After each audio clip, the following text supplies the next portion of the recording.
welcome to our guests on Zoom. Also, welcome to all of our women in the room. Thank you for being here. Tonight's topic is paid social, and bleh is all I can say. It's very hard.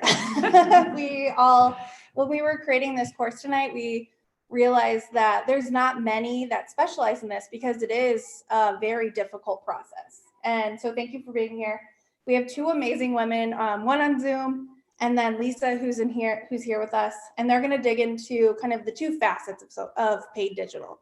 So Lisa is the founder of Move Ideas, and she works with an amazing list of clients, and she's going to really dig into the nitty gritty and help us get started. And then Dorothy, who is the associate director for Soft Surroundings, she's going to help us when you are at that level and you need to start pumping a bigger budget into your social. Where do you start? And how do you hold yourself and others accountable? So thank you all for being here. One of our favorite things is to go around the room and introduce ourselves before we start. Do you mind if we do that? That would be perfect. Okay. And Dorothy, I'm going to kind of walk around while folks introduce themselves so you know who's here. All right. Would you want to start? Oh, sure. Okay. Hi, my name is Jeanette King. This is my first time visiting you Thank guys. you. So I'm excited to learn. My goal is to start a bakery, which I've been working on for a few years. So I'm just here to learn. So, Awesome. Yeah. Thank you. Nice to see you. Nice to meet you. I'm going to go right here. Hello, I'm Dara, owner of Jim U Vintage, a pop-up shop throughout the city. And this is my first time, but I've done a few pop-up shops with Women's Creative, so I'm excited to see what this is about. Thank you. Right here. Hi, and hi everyone. I'm Nancy McGee. I am a realtor in St. Louis, but also a big shop local advocate. I had a small business in downtown Kirkwood, Fun in the Sun, and I still own a couple buildings in Kirkwood. And so just really always like to connect and celebrate great people. So that's one of my goals here too, and just kind of be a big St. Louis advocate as well. Amazing. Thank you. Yep. Hi, everyone. Hi, everyone here. I'm Lindsay Bean. I am owner of Bean Boutique. It's an online small business boutique. This is also my first time here, so I'm really excited to meet everyone and see what Empower has to offer. Hi, everyone. I'm Lexi. I work for Women's Creative and Lindsay with City Block, and I also am a photographer on the side. Got a lot going on. So I am just here to kind of learn and absorb and take everything in. So Thank you. Oh, sorry. Hey guys, my name is Jay. I'm the owner of Main Course Boutique, and I'm actually getting started into social media marketing / management. So yeah, that's me. Perfect. Nice to see you again. Nice to see you. Hi, I'm Tessa Corno. I have been consulting, and I spent the last 20 years working in the fashion footwear industry. Okay. Yes. And I'm going to be joining the Women's Creative, so I'm really excited about that and looking forward to meeting all of you and getting to know all of you. I'm Christina Weaver. I'm one of the co-founders of the Women's Creative, and I get to help do all of the fun scheming with this crew. So really glad that you're here. Hi, I'm Jessica Koenig. I am behind the scenes at the Women's Creative, helping with our pop-up events for Procure and Winter Market and other fun things that we get to work on with this fun team. Awesome. All right. What? Oh, and I'm Lindsay. I don't think I said that earlier. Hi, Dorothy. It's nice to see you face to face. And my role with the Women's Creative is Director of Care and Community. So you are my role, and making sure that you have a place, know where to go for questions, and we can help elevate your business and amplify you. So thanks for being here. And also Lisa and Dorothy, you get to meet. Nice to meet you. Hi, Lisa. Nice to meet you. Okay, so what we're gonna do now is Lisa's gonna take it away. We're gonna start with the nitty gritty, and then Dorothy is on Zoom, and we'll pass it to her in just a little bit. Awesome. Mute myself. Thank you.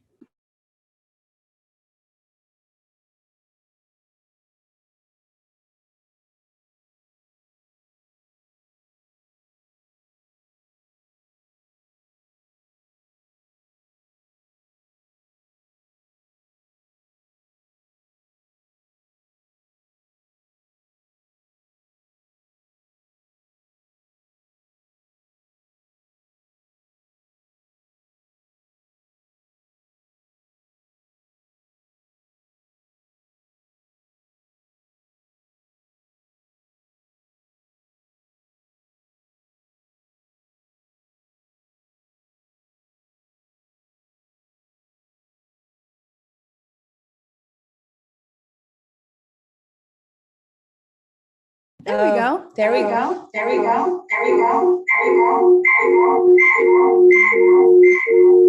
All right, you heard it, a remix.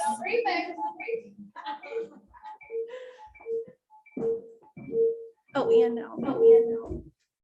Okay. Better? Yeah. Is this working? Okay, we're getting there. Cool. Okay, so I'm just going to jump in, but I'm going to ask you guys some questions as we go along too. So first and foremost, this is my team. They're really awesome. I started about 12 years ago. It was just me for a little over a year. And so if any of you guys, who are you right now are solo entrepreneurs? Awesome. You guys are going to rock it. And I will tell you, it is the best way to get to know yourself, who you are, what you're capable of, and what you suck at. So you have a fun road ahead of you. But first and foremost, I wanted to start off here. So why even go down the road of paid ads, right? And the way I look at it is, first of all, social media is a tool, right? And so if you start to let it become more than that and let it become your whole identity, it can get you off track with what you're trying to do with your business. So how do you refocus that and make sure that you're seeing it as a communication tool first? And secondly, there's so many different things you can do for engagement just in your regular posting. However, that takes so much time. And as a business owner, how do you leverage the time you have and leverage some of your budgets so that you can make the most out of that? So that's why I was thinking if we could walk through a paid ad and like brainstorm some ideas. And actually, let me give these to you now, because there are a few questions that you can be thinking about while we're going through this that might help you brainstorm while we're going through this. So the reason I'm showing you this sample right here that you see up on the screen is that they both have almost the exact same video, but the one on the left is a post and the one on the right is an ad. The post on the left, you can see it only had 10 likes and 8 shares. The ad on the right has 612 likes, 160 shares, and 180 comments. Why does this matter? Because I don't have a lot of time. So when we were looking at this, it's you look at all the time that you put together to create your message, create your creative, and really social media is at a point where it's kind of a rigged game. You know, you're competing for engagement, you're competing to be seen. And so they really build it in a way to where you have to put a little bit of money behind it if you want to reach who you want to reach. But there's ways that you can do it to where you can try and be as efficient with your budget as possible. And so that's what I'm hoping when we go through stuff today, you guys might have some ideas. First of all, who in this room likes wine? All right, that's why I chose this project. I thought it'd be easiest to run through an example and a story of something we've done, because I don't know about you guys, but I learned from like a visual learner. So hopefully this helps. But first I want to start off and show you guys, this is the event that we were promoting. So I'm just going to show you the promo ad real quick. Maybe if I turn this all the way up. Hold on, we're working on this. Yeah. I don't know if it'll work. We should be able to hear it on your computer. Yeah, it's all the way up. It's okay. You guys will see it. You can imagine the music.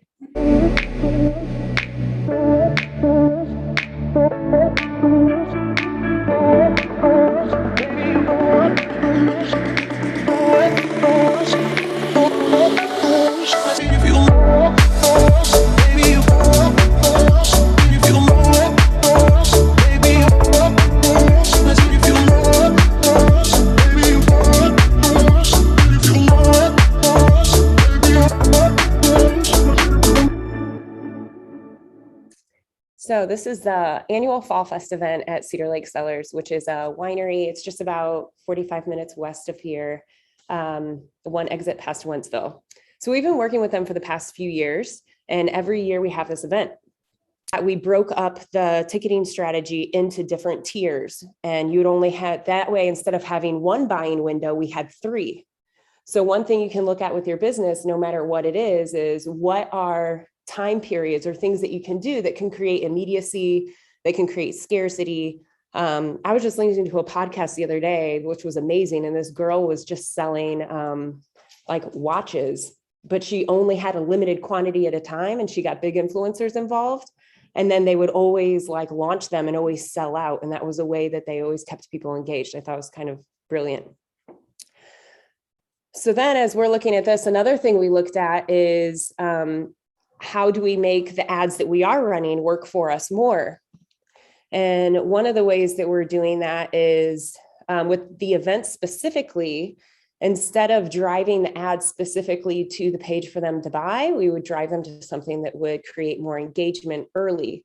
So all of our ads in the beginning would all promote the Facebook event, which would get a lot more engagement, so more people would know about it earlier. And then because more people know about it earlier, they talk about it more. And then that would drive like almost the rest of the sales cycle, because people would talk about it and then they'd want to get involved.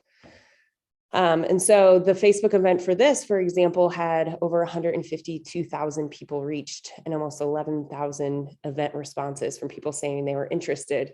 And once someone says they're interested, what's great about that is not only does that add their data and attach it to your event, so you can retarget based off of it with audiences, but also all of their friends see it, and it helps spread the event further. And Facebook will do automatic notifications to say, hey, your friend is interested in this. Are you interested? So it was a way we were able to leverage that and keep the costs down. So as we're going into this, I actually have a walkthrough here to walk you guys through. How many of you have run an ad before through the Facebook Manager, or run a Facebook ad in general? Everyone? Cool. How many of you have run it through the actual ads manager versus a boosted post? Awesome. And then have you worked a lot with different audiences and lookalike audiences? Awesome. Cool. So we're just going to go through the basic setup of these things. And I'll tell you, this changes all the time. But the reason I thought it'd be helpful to put it together here is that it's a baseline of information so that you could get in there and start doing some of it on your own. I'm also going to pull it up here so I can go back and forth. You guys can see it. Do you guys have any questions right now? Do you ever correlate like an Instagram ad or boost with a Facebook? Yes. Okay. Yeah, definitely. This example in particular just really utilized the Facebook event. So that ad particular was run towards that.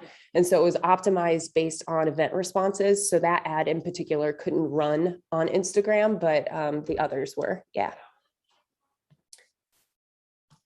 So if we're going to go through a simple setup process here, the first step would be making sure that you're set up excuse me, in the business and ad manager, first of all, because you can run boosted posts straight from your page, but your options are going to be more limited on what you can select and the type of like targeting and retargeting you can do. So there's steps you can take here. Once you set up a business page, there's actually already an ad manager account set up for you, but it's best if you can set it up through a business manager, business account manager, because there's more options that you can do there. Secondly is creating your pixel and get it attached to your website. Does everyone here have a website so far for their business? Yeah? See, you're hitting the ground running here. This is awesome. Okay, cool. So if you go to the ads manager, in the sidebar in the menu, there's a little panel that comes out and you can click on Events Manager. And that's actually talking about different events that can happen like digitally, like on your website, not actual events like this. And then you can do connect data source, select Facebook pixel, and then you'll type in your website URL and it will automatically detect if you are using a partner website service or device. So for instance, we use WordPress a lot, but you might be using Squarespace or something like that, and it will give you instructions on how to install the pixel onto your website. The reason that's so important is that then Facebook can gather information on who's coming through to your site, and you'll be able to optimize things much better. Next, to create your audiences. So this is where you can really start to dig into things and build things over time that will work well for you. In the ads manager, and I'm going to show you an example here. You can go into audiences and then you can create a custom audience. And there's a lot of different audiences to choose from. So for example, one thing, if you have a great email list with a lot of different emails on it, you can upload it and try and retarget to them, or even better, maybe even create a lookalike audience off of that email list that has similar interests as them, as a way to do more, reach some more people. But let me show you guys real quick.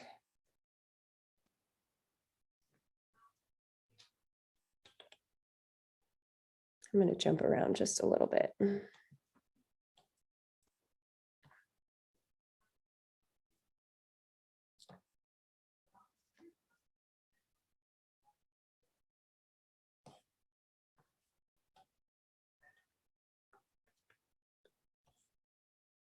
Okay.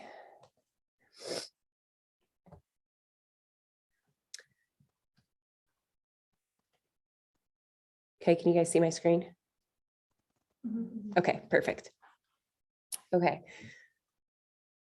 So when you're creating these audiences, some of the things that you can do too is you can optimize based on event responses. So let's just say the Women's Creative has a lot of different events, and you end up collecting that information from everybody who's liked or been interested in an event. And then you can pull that in here and you can create lookalike audiences based on that to reach more people that might be interested in the same types of things. And then as you go further here, after you get audiences created, you can go in and start creating a campaign. You can actually create an audience on the fly within a campaign, but it will start to get messy over time. So if you could start to be a little bit more intentional about when you're doing it, it's helpful. Here, I'll show you guys an example of one of the ads we were actually just looking at.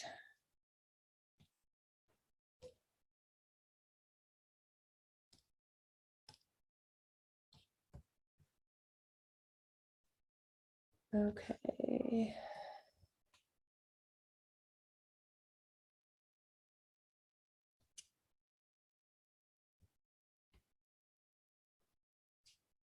Trying to find what I'm looking for.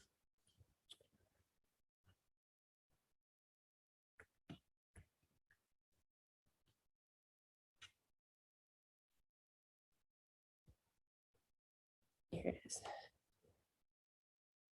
Okay, so this ad in particular is set up to be optimized based on engagement in that specific event. However, any ad that you're creating, you have these different options to start from. What I've found that's worked really well for us, especially if you're starting to gather engagement around something, is to really start either with engagement or even video views and optimize based on that first, and then following up later to do something that's optimized based on conversions. If you start off optimizing on conversions, just from our experience, it's a less useful use of our money, because we found that we're not getting as much engagement optimizing that way, that we're getting more engagement if we spread the word first and then retarget a bit for the conversions. But if we're going back to this example here, so when you set up a campaign, there's a few different tabs in here. There's the campaign level tab, the ad sets for that campaign, and the ad itself. This campaign in particular was the video that you guys just saw earlier, and this one is set up to be optimized for event engagement. But inside of it, we actually have two campaigns running. The reason we have two is that the audience that we have here that's called retargeting was actually set up to retarget people that have been interested in all of our party events in the past, that had responded to other large events that we had, and that also engaged with our page. So we're reaching back out to people that have heard about us before. And that had a daily budget of $5 per day, and they estimated it would reach between 279 and 815 people per day. And then at the same point in time, for new client acquisition, we want to get more people learning about this. Then we had a lookalike ad running at the same time. And we had essentially the same exact ad, but we assigned a different budget because what would happen is the lookalike audience is broader. And so the budget would end up going to that audience and not as much to the audience that we wanted that was specified. And this was actually something that a Facebook expert told us on the phone. They're like, hey, you should divide these out into two. And I was like, wow, that does work better. But so we started doing that, and that was really helpful. So you'll still see here, these are lookalike audiences that were created based on the other lists. And then that estimated daily result was 269 to 788 people per day. So you can see that's a lot higher estimated results. So then those are the ad sets. So the ad sets is where you really determine your budget and your schedule, how long you want it to run for, who you want to see it. And then also, guys, you can set up detailed targeting too, except it seems like almost every other week, Facebook is changing what you can actually target. So, I have ads from the past that I tried to reactivate, and it says, hey, these options aren't available anymore. So a lot of times when I'm thinking about how we're going to target something, I'll actually go inside of here and do some research over what the criteria still is and what's available, while even coming up with the process of how we're going to reach people. And then when we get to the ad level, both of those sets were getting the same ad. But inside of the ad level, this is where you would put all of your content, which most of you guys have probably seen before. That, we upload our video, we put all of the text in here. And this one, since we're optimizing for event engagement, that's where we're sending people. And then you can always click up here in the upper right. If it's a video like this or going towards the event, you might not have that advanced preview open. But if you click on that advanced preview on other types of ads, that's where you can see what it will look like on Instagram, inside stories, if you want to run ads for stories, and all other sorts of feeds. So going back here, we've gone through all of this. And we just went through the ad sets and setting up the budget and assigning your audience. And then lastly, the ads. Does anybody here have questions about all of the details we just went through? Yes. I do. So is there kind of a secret or magic sauce for creating your audience, a mix of demographics and geographics, or do you recommend running one ad that's more demographic based and one that's geographic, or what do you recommend?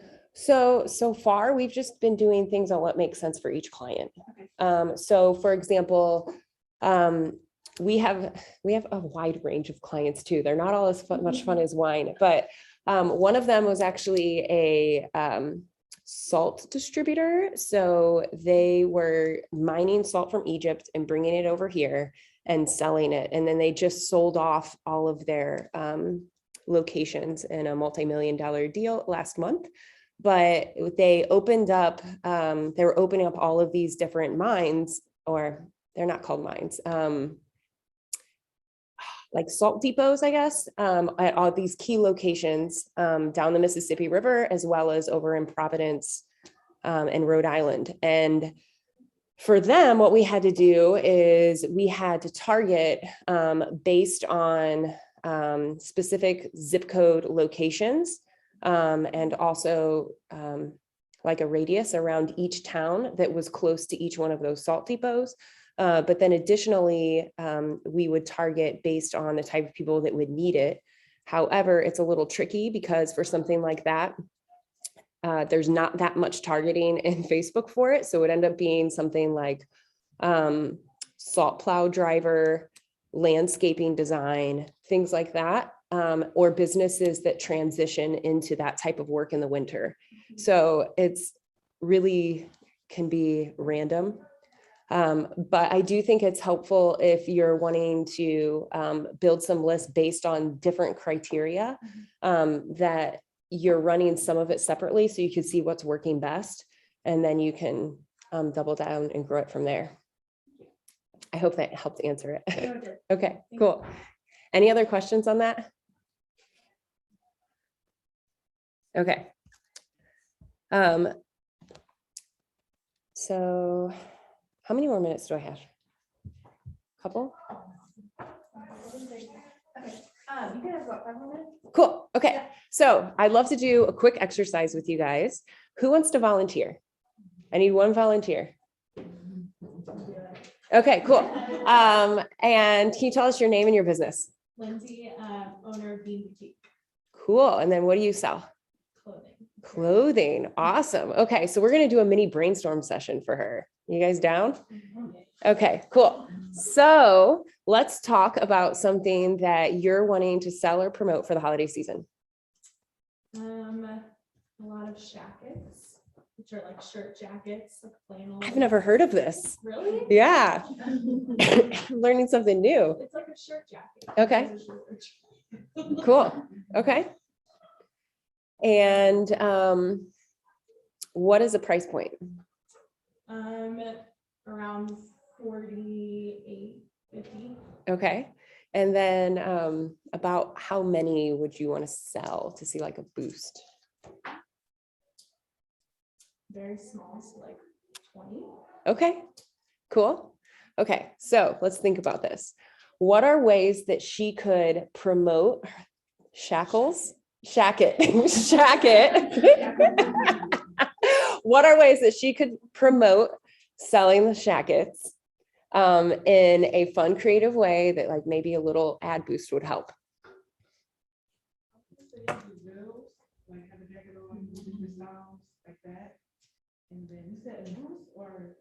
Hey, let's just brainstorm anything. I would say do reels and then use your reels to turn those into the ads. That's all I'm going to do, but that's about it. Use Yeah. reels and then turn them into the ads. That way you already have like natural engagements. You know, reels can go on anything. Just like the animal, making it cute, you know. And show the transition from shirt to jacket. Yeah, I was gonna say, make it kind of informational. How she, like how Lisa. I'm Yeah. sorry. She didn't know what a shacket was. There's still people out here that don't know what a shacket is. So, like maybe make something up, mixing a shirt and a jacket. Not like mixing the word, I guess.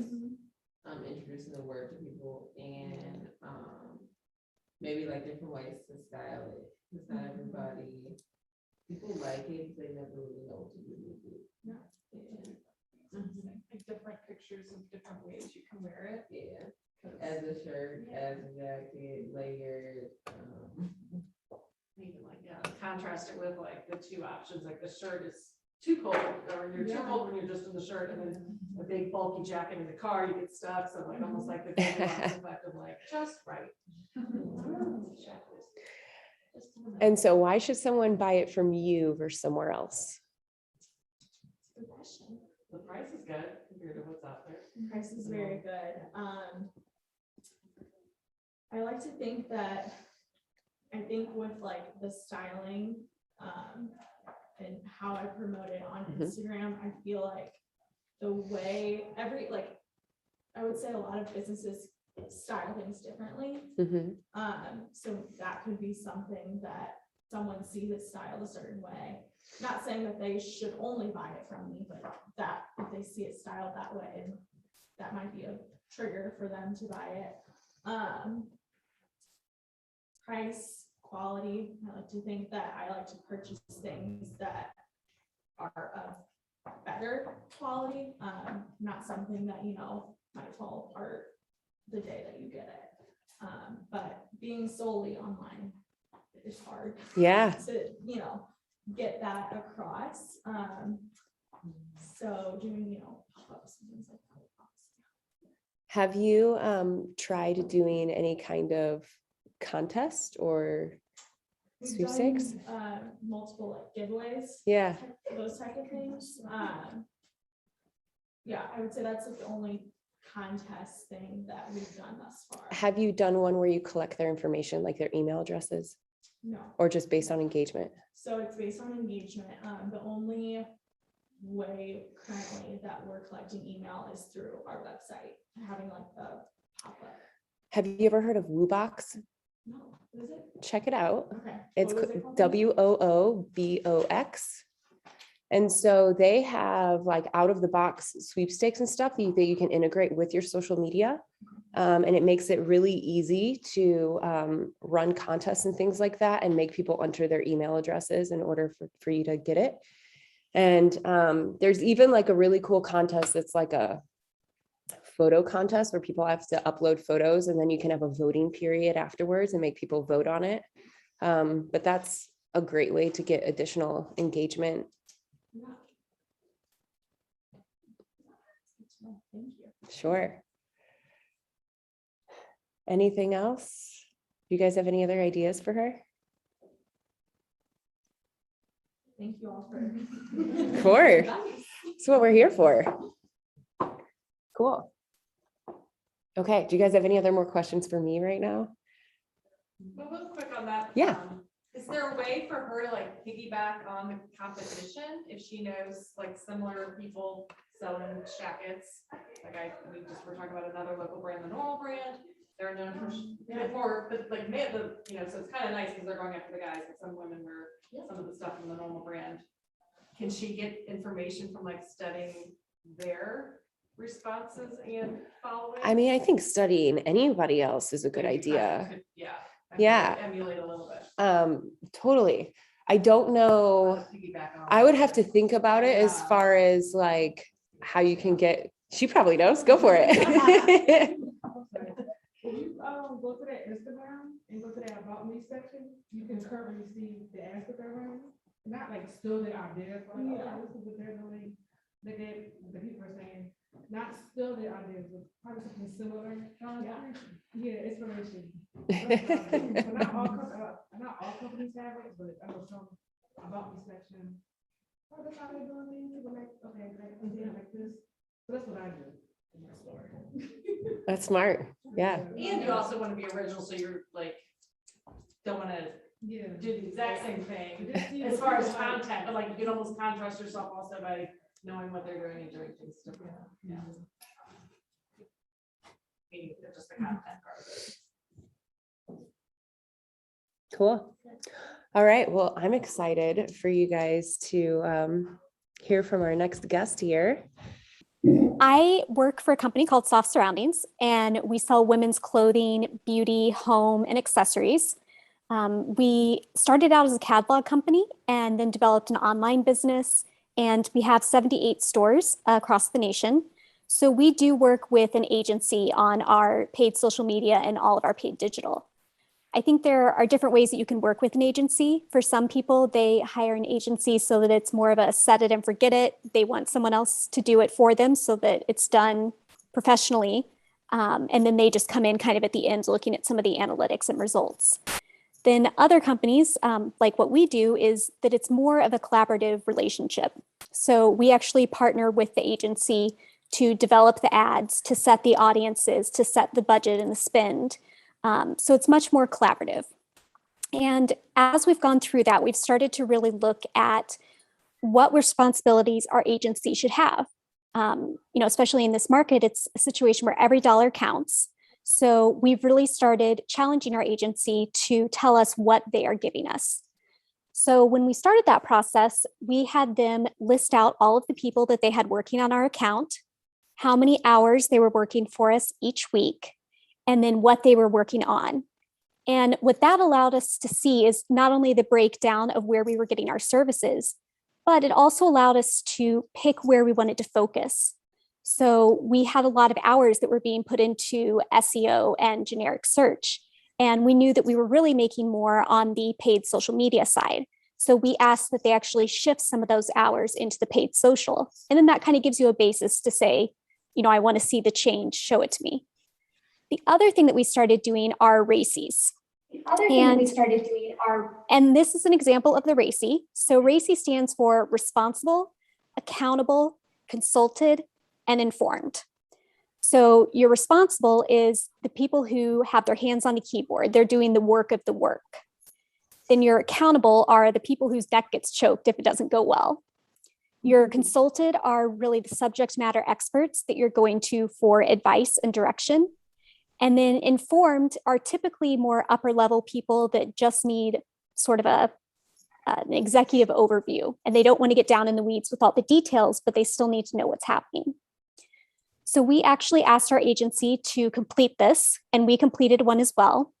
I will say it does create some uncomfortable moments. You know, we've used this not just with our agency, but also with our teams within the company. And there are a lot of people who think that they own things or want to own something, and you kind of find out that they don't. So what we've started doing is really looking at it as it's a conversation about the piece of paper. So it's not about who's above who or who does more than the other, but it's really about the piece of paper. So for us, we divided our digital ad spend into several different areas. So we started looking at customer lists for audience retargeting and who is actually requesting those lists, who's pulling them, and then who's responsible for deploying them. And we went through and did this for each stage. And if you are with a company that has kind of groups of people, it really is best if you actually put names with it rather than just naming a whole group, because that really forces you to think about it and have specifics. So if you go to the next slide really quick, and just run through some of the ones that we did. Next, we started looking at brand priorities, strategies, and briefs. So this is a lot of mumble jumble, but basically what our strategy is with paid media. And then for every ad that we run, we do kind of a brief of what we want to accomplish with the ad, what the creative is going to be, what our strategy and mindset is, what we want the customer to get from the ad, and then if we have a projected performance as well. Then on the next slide, we went through the optimization of the media in market. So different testing strategies, executions, readout, any cross-channel insights that we were doing, budgetary shifts if something was or wasn't working, and then any kind of pacing of the budget during the month. And then next up, we have our creative and content. So who's actually creating the ads and who's requesting them. And then on the next page, we've got the media operations. So who is actually running the different parts of our paid programs, and then the tactical execution. So again, who's got those hands on the keyboard, who's doing the platform management and setup, and then testing the ad ops. And then finally on the last page, we have the hindsighting of the media operations. So what the performance was like, and then account operations. And this was a beast to do. This is just one that we did for the agency. We did these throughout our department and are starting to really use this activity throughout our company as well. But I think what was interesting to find is that there really were a lot of spots where people thought that someone else was responsible, or they thought that they were responsible. And maybe you had too many hands in the basket, or too many cooks in the kitchen, and someone else needed to just be consulted. But this really allows you to divide out where everyone goes. So I think Lindsay has some blank RACI worksheets. They all have the little definitions of everything at the bottom, just for you to take with you, or you can fill one out now if you've got a part of your company that you wanted to look at. But these have been immensely helpful. And again, I think when you're talking about it, if you've got partners and employees or anyone that you're working with, it's a conversation about the piece of paper. So it's not about who does what necessarily, or who's better than the other person. It's really about what's on the piece of paper. I think taking that personal side of it away kind of helps the conversation a little bit. And I don't know if there are any questions. question for you. Sure. What do you think has been the biggest benefit since you've started implementing this in your team culture? I think we're probably more streamlined, which has been really helpful. I think we're not stepping on toes as much. And I think feelings are actually getting hurt less because of it. I think sometimes when you've got people who are so passionate about projects and you kind of feel like someone's stepping into your swim lane or someone's trying to take over and you can just say, hey, let's look at the RACI. This really says that I'm the one who's accountable and you're more of a consultant.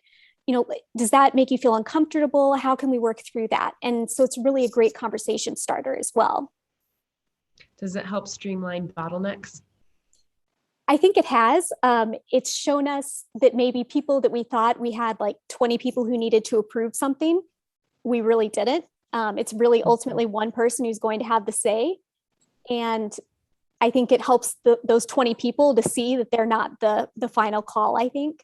So I know one spot that it's helped us in particular is with email. We send out daily emails and we've got a pretty large proofing group and they come out kind of at the last minute and everyone sort of has an opinion. Sometimes they're small little decisions. Sometimes it's really silly stuff like, oh, you should really kern that A and, get it away a little bit. And it's stuff that's really inconsequential. So I think if you can define who is responsible and ultimately who's accountable to making that final call, it slows down the bottleneck. I think that's a great point. Cool. I have a question, but I might have to speak really loud. So the one thing that the RACI chart I think does well, regardless of how many people on your team, is like the level of time that you have to spend going into an ad buy or going into media planning. Can you speak a little bit about like how much effort and time and thought goes into the planning portion before you ever like hit go or even take a photo or anything like that? Sure. So for us, it's quite a bit because we are a catalog company. So we do start everything with kind of the creative direction of the season of what do we want the customer to feel? What do we want her to see in our collection? And then that will really start to drive the photography. We've gotten to a place where we're starting to do photography specifically for ads, which I think has been a lot better. Previously, we just sort of pick whatever shots were already in catalog. But from there, we're working with our copywriter team, and they are developing copy for the ads. And we're at the point now with our level of advertising that we're starting to look at what type of campaign we want to run. So for us, it may be a prospecting campaign where we're trying to acquire new customers and bring them into our business. It may be a retargeting campaign for an active customer who is out there interacting with our site and interacting with our social media, and we're trying to get her further through the funnel to actually make a purchase. But it could also be a win-back campaign, someone who's previously shopped with us and they're no longer shopping with us, and we sort of need to bring them back into the brand. And that really dictates what our copy reads. We found that you can really use the exact same images for an ad, and just changing the copy really changes who it speaks to and really tells more about what you're trying to do. So for us, there's quite a bit that goes into the planning stage. Currently for audience and segmentation and building those lookalike audiences, our agency is pretty instrumental in doing that for us.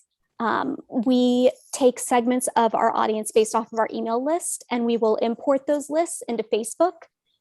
There's a tool through our email service provider that allows us to do that. And then from those email addresses for any profiles that they're able to match, that's where we can start building those lookalike audiences or find people with similar interests.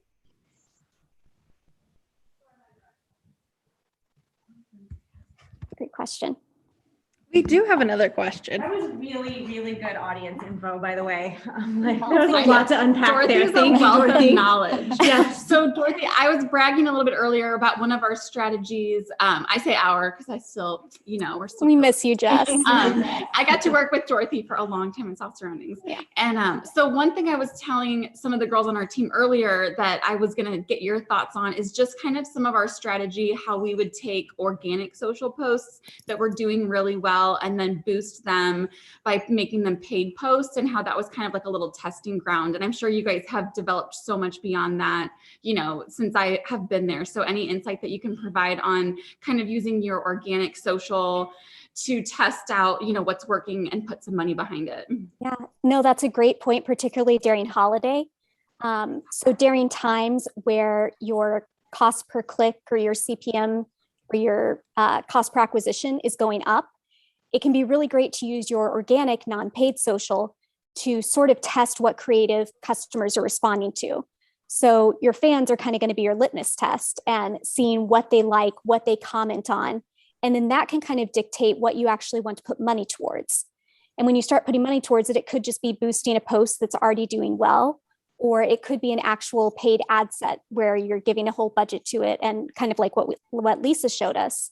But we've really used it as a testing ground, and it's been pretty successful.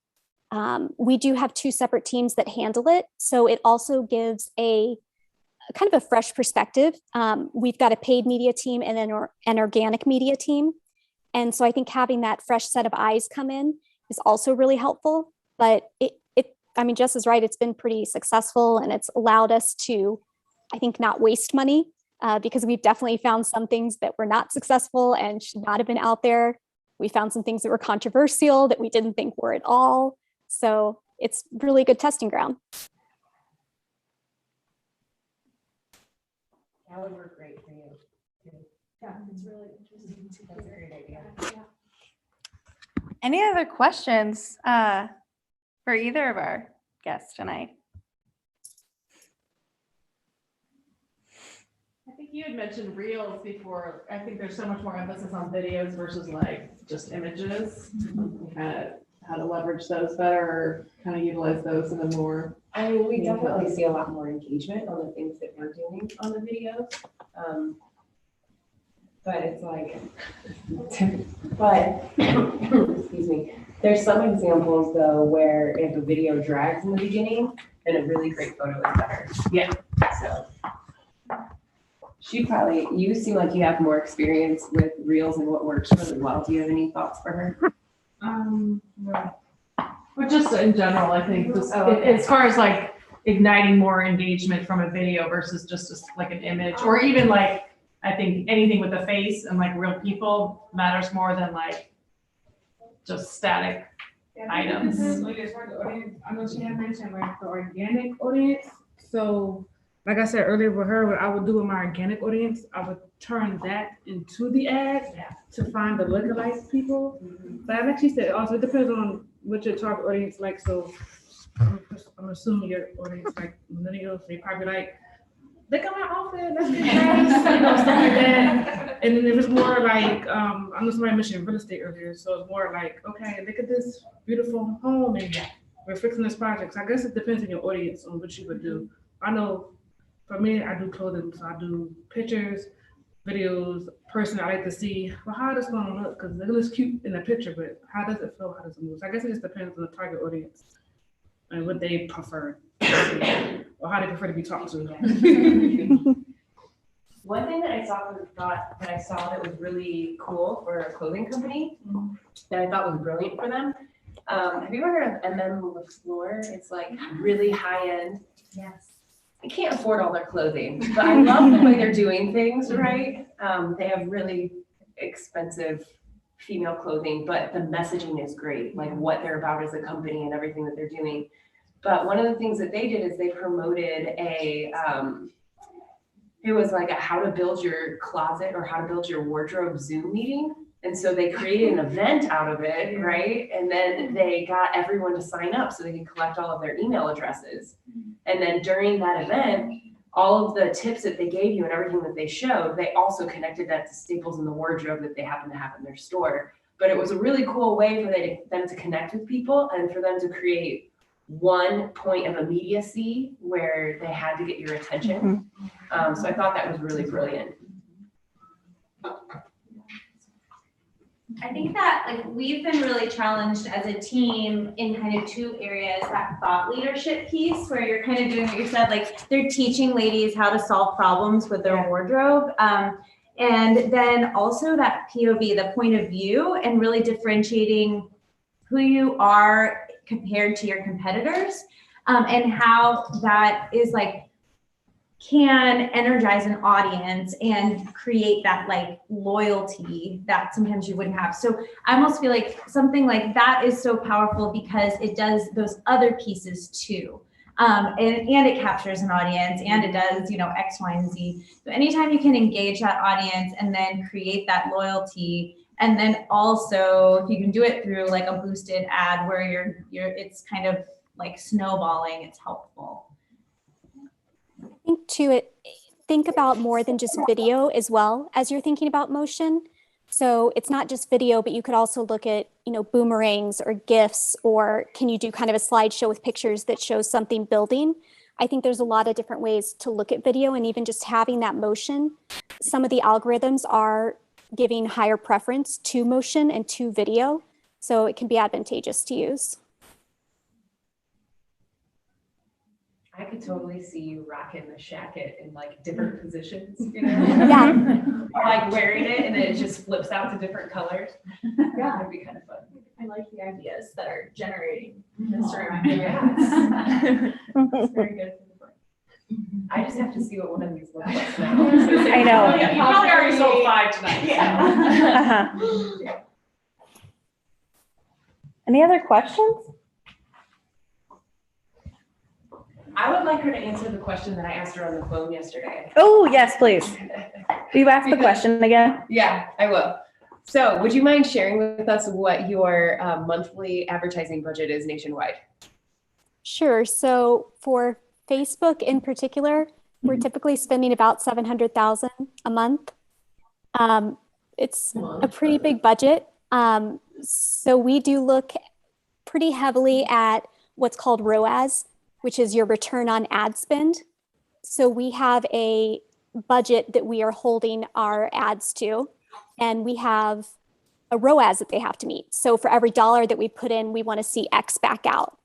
And then if we have ads that start dropping below that, that's the one that will maybe turn off or take some of the budget away from. So we monitor it pretty carefully, but it's a lot of money out there.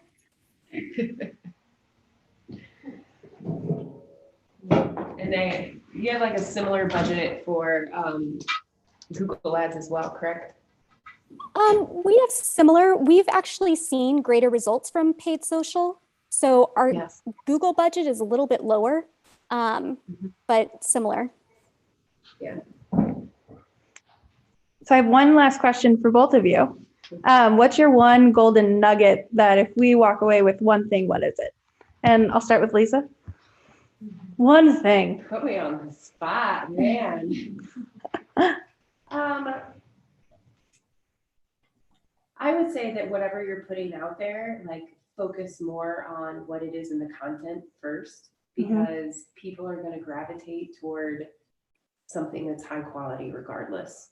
So, you know, anytime you're building out, like if you're looking at it from an ad strategy saying, I have this much money and I'm going to do this and this and this, like content is king. So whatever it is, make sure that the content's good first. Thank you. Dorothy, same question. I think don't be afraid to reach out for help and really take someone that you can collaborate with. So, you know, you've all met each other tonight. So maybe reaching out to these women and asking what they would do or getting ideas and brainstorming together. There are also a ton of resources out on the internet. There are different forums, people who have started and been in your shoes before, as well as people who are very seasoned and are still asking questions. So I think don't be afraid to ask for help.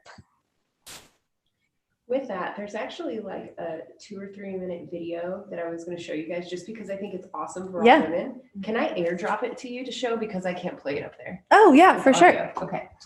Because I think you guys will all like it and probably recognize who it is too. 1 second.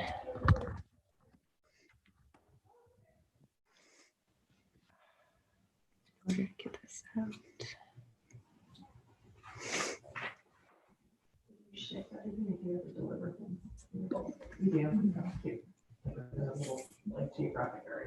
Do you have your eardrop on? I do.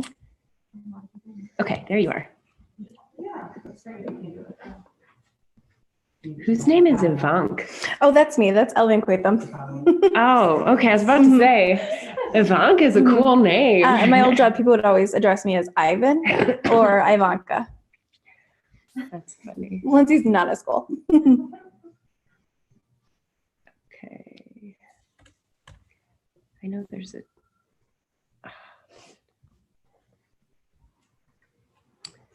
So let me see real quick. Because we could always disconnect my AirPlay and play from your computer to the TV. Yeah, that does seem a little. Okay, let's try that real quick. Okay. If this wasn't such a good video, I wouldn't care, but. No, I want to see it. Okay, so screen mirroring. Here we go. This guy. Yes, that's it. We're working on it. Woo woo. Okay, let's see, 6226.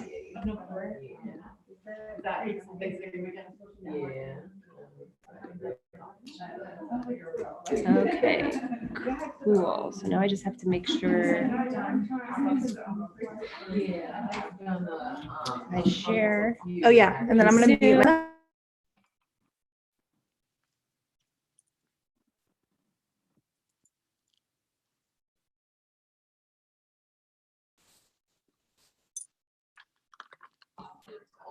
Dorothy, can you hear us? Now I can. Okay. Okay, cool. I unmuted. Okay, now let's see if this will play. Okay. Really quick video, guys. Just want to share this with you because I think it's 5 quick tips that I think are awesome, and it's from one of the best female entrepreneurs. Spanx is in all the top retail stores. I meet people all the time that say, how in the world did you get into Neiman's and Saks? And I say, I called them. And they just look at me. And they say, well, didn't you go to trade shows? I've been going to trade shows for 7 years, hoping that a Neiman's buyer walks by. I didn't know enough to do that. And it ended up being a blessing. So I always encourage people to think outside of the box. The way it's always been done isn't necessarily the way it should be done. And oftentimes what's inside of you is a better way of going about it. And so some of the things I contribute my success to, believe it or not, number 1 is failure. I had always wanted to be a lawyer, and I failed the LSAT, basically. So Spanx would not exist if I had not failed the LSAT. And at that moment in my life, it was the most devastating thing, but I have realized that failure is nothing more than life's way of nudging you and letting you know that you're not on the right path. So here I am because of that. And the second thing is visualization. I visualized this for myself. When I was selling copiers door to door, I had a very clear vision of what my life was going to be like. And I encourage everyone to do it. Take a snap photo of what success looks like for you. How many employees do you have? How much are you making? Where do you live? Are you sitting at a table with world leaders? Are you standing on a stage in New York City giving a speech? And hold on to that snapshot, and you will subconsciously start to make decisions that get you there. And so my snap photo for myself when I was going door to door to sell copiers was to be self-employed, invent a product that I could sell to lots of people and not just one copier to each person, and create a business for myself that would continue to fund itself if I wasn't present. I wanted money to be generated without me having to be there. I was that specific in my vision. And the third thing is goal setting. It sounds so cliche, but it is so true. The 2 things I want to say about that is if you write your goals down, it makes all the difference. Harvard did a study in 1973. They took the graduating class and asked how many of them had goals. 100% of them had goals. Well, they asked how many had written down their goals upon graduation. Only 5% of the class had. In 1993, 20 years later, they followed up with the class. They found that the 5% that had written down their goals 20 years prior upon graduating were worth more financially than the other 95% of the class put together. So I have always written my goals down about what I wanted to achieve, and I really attribute a lot to that. And then aim high. It's really true. And then trust your gut. It's so important to trust your gut. You know, I saw a man speak one time and he said, I'll prove to you in 4 words there's no such thing as a bad idea. And he said, teenage mutant ninja turtles. So I'm here today to prove to you in 2 words there's no such thing as a bad idea, and that's footless pantyhose. So no matter what your ideas are, you're doing something better than your competitors. That's why you're in business. You've thought of an idea. That's why you're here. And then be prepared for the opportunity. So I just thought that was cool. Thank you for sharing. You're welcome. Yeah. Okay. But seriously, I do think like female leadership is the future. And I think all of you guys and everything that you're doing in your building is the future. And so that's so awesome that you guys are on your journey. So it's super cool. Thank you. Thank you again for being here tonight. And Dorothy, can you still hear us? Yes, I can. Awesome. Thank you so much, Dorothy. Oh, thank you for having me. This was great. Nice to meet you. Thank you Nice so to meet much. you guys too. See you soon. Bye.